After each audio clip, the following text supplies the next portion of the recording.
నమస్కారం ఈటీవీ 360కి స్వాగతం. ముందుగా ప్రధానాంశాలు. తాను కేసీఆర్ బాధితుడినే అన్న మాజీ ఓఎస్డీ ప్రభాకర్ రావు. పోలీసుల అరెస్టు వారెంట్పై నాంపల్లి కోర్టులో అఫిడవిట్. కాళేశ్వరం ఆనకట్టల విచారణ ప్రక్రియలో సమన్ల జారీకి కసరత్తు. నేడు నీటిపారుదల శాఖ ఉన్నతాధికారులు ఈఎన్సీలతో జస్టిస్ ఘోష్ భేటీ.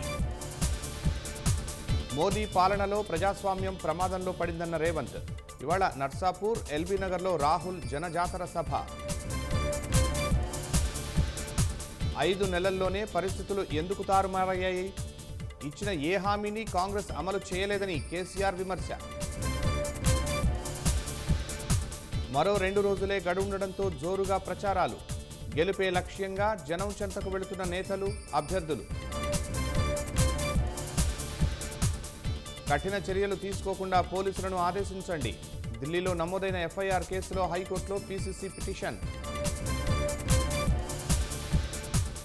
భాజపా కోసం అంబానీ, అదానీలు టెంపోల్లో నల్లధనం తరలించారు.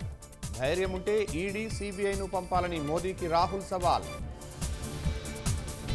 వలసల కట్టడికి కొత్త నిబంధనలు అమల్లోకి తెచ్చిన ఆస్ట్రేలియా.